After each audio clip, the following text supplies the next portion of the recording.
big news of the day, I guess, is that Steph Curry, who injured his shoulder last night. You just had a Freudian slip. You just said Steph Worry, because that's what I'm calling him. Steph Worry. That's cool. But yeah, he injured his shoulder last night and had an MRI, and he will be reevaluated in 2 weeks, and supposedly going to be out for a few weeks. We'll see I guess we'll know more in 2 weeks, but he's out for at least a few weeks.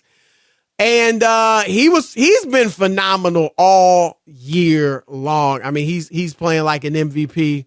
They're not winning, though. They're 14-15. They've lost 4 of their last 5. And without his 30 points, Rob, his 7 assists, and his 6.5 rebounds, 6.5 rebounds, they gonna go on a nice little losing streak. I'm betting against them every night. I'll tell you that, because first of all, Chris, they're terrible on the road. They can't beat anybody. How many road wins they got? 2? I believe it's 2-13. 2-12 at home, I believe, and 2-13 on the road. It's unbelievable how poorly they play on the road. And the other night, last night, wasn't it on the road? They were down big, and then Steph got them back in, and they still lost. But they were down like 25 points in the first half. They've been horrible on the road. So here's what I want to ask you, because let's just get to the big picture, because we know for the Warriors it's about championships. Or at least competing for championships. Are you done with them? Are you writing them off as a contender in the Western Conference? I think I'm going to write them off because there's something amiss there. It's not just the Steph Curry injury. Obviously, you expect him to be back, and if there's any real damage or he misses significant time, then sure.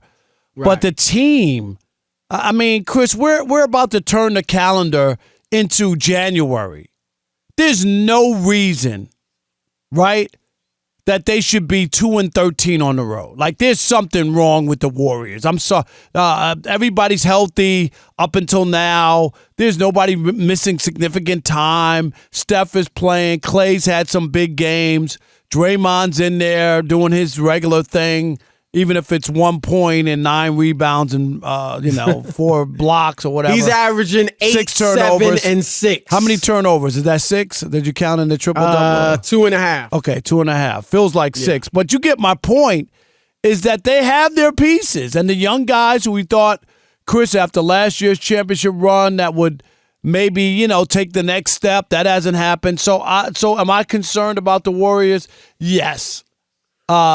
I just don't have a sense or feel like, oh, yeah, they're going to the finals. I do not feel that for the Warriors. Well, I don't think, to just get to your last point, I don't think there is a definitive, world beater in the Western Conference. Whether it's the Clippers, even when healthy, which is, who knows about that. The Pelicans, who are the number 1 seed, obviously a very good team. But young, Rob. For them, if they got to the finals, it would be virtually unprecedented.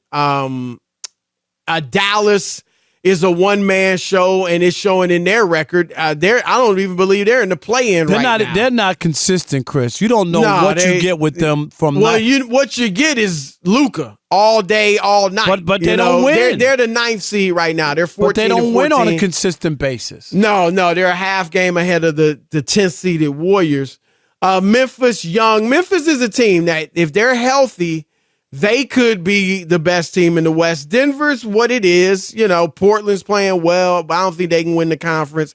So my point is that, much like, Rob, the NFC in football, the West is wide open, and that is one reason that I'm not writing off the Warriors. Obviously, they're not playing great basketball by any stretch. They're playing well at home. They're 12-2. But on the road, they're struggling. I think a few things are happening. One, Klay Thompson, it took him a while, maybe the first half of what we've seen so far, to get his legs underneath him. And in December, he's averaging 25 points a game. In this last month of play, he's averaged about 22, 23 points. So he's starting to play better. Jordan Poole started sluggishly. I think he's getting better, but they're still working him in. Andrew Wiggins, Rob, they've lost 4 or 5. Wiggins has missed all 5 of those games. So he's really their second best player at this point, and he hasn't been there.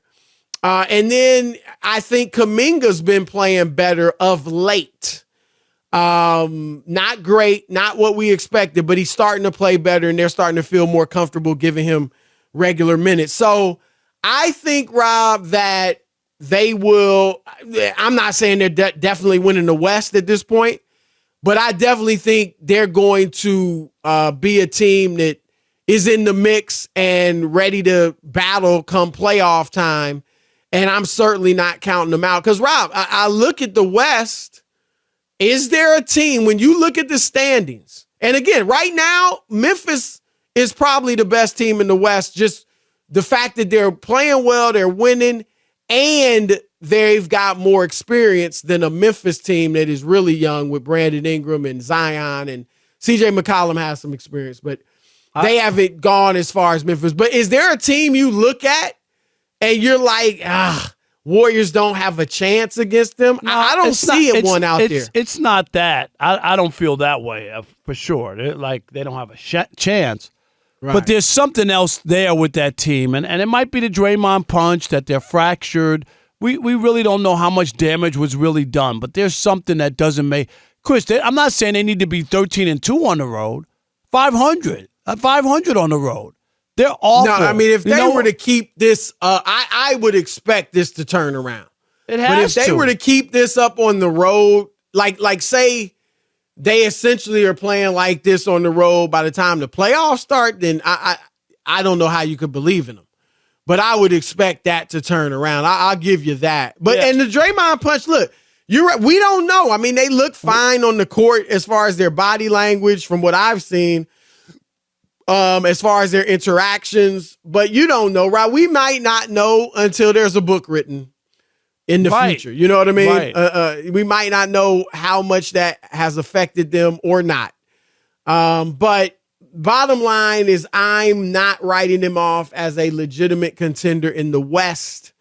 But they're going to have a few tough weeks without Steph. We'll see. I don't know. Could it be a blessing in disguise and other guys step up and find their games? Or it could hurt them. You know what I mean? If they have a disastrous 2 weeks. I would expect it to hurt them. Yeah, I would expect it to hurt them because, what part of the problem, and I will say this. I think that when you've won four of the last 6 championships, it's tough to get up for the regular season, right? It's all about May and June for you. And I remember talking to some of their players after their first championship, and they were saying, yeah, we got to be aware of that and not let that type of mentality seep in. And it can. And so I think that might be a part of it. They don't seem pressed. Kerr is still sitting guys out here or there. If you were really pressed, I don't think you'd be doing that. But to your point, Rob, these next few weeks without Steph, you don't want to get in too big of a hole. Like, you look at the Lakers now, and they've obviously been playing better basketball, not tremendous, but they're still in such a hole that they're still the 12th seed. Which is, even with the stretch, with the good stretch, they still haven't made up enough ground. And that's the challenge for the Warriors, is that they don't want to get in too big of a hole where, we saw it with the Nets last year, Rob, where they had to really hustle just to get a decent, were they the 7th seed? Right. And, you have a tougher road to hoe in the playoffs. So, but here's the only part, too, that just is shocking, that the Warriors are closer to the bottom 4 than they are to the top 4. Like they just haven't played well enough. I know they've had good games, Chris, but they just haven't played well enough for you to feel good about them, even at this point. Now, could it turn around? Sure, it could turn around. But I'm saying at this point, we're just evaluating the games that we've seen. That's all we can do. Sure, on their track record, we could say they will play better based on that. But from what we've seen, you can really go on exactly. At this point. You're right. You can't just say, yeah, the way they've been playing wouldn't have you be too optimistic. It's totally going on track record, which is what we did, and they've earned that. They've earned that. Like, you're going to give Draymond and Clay the benefit of the doubt, obviously Steph, but they can't. It's going to be interesting to see how they do without Steph, Rob. The hole can't get too big. That's the issue. All right.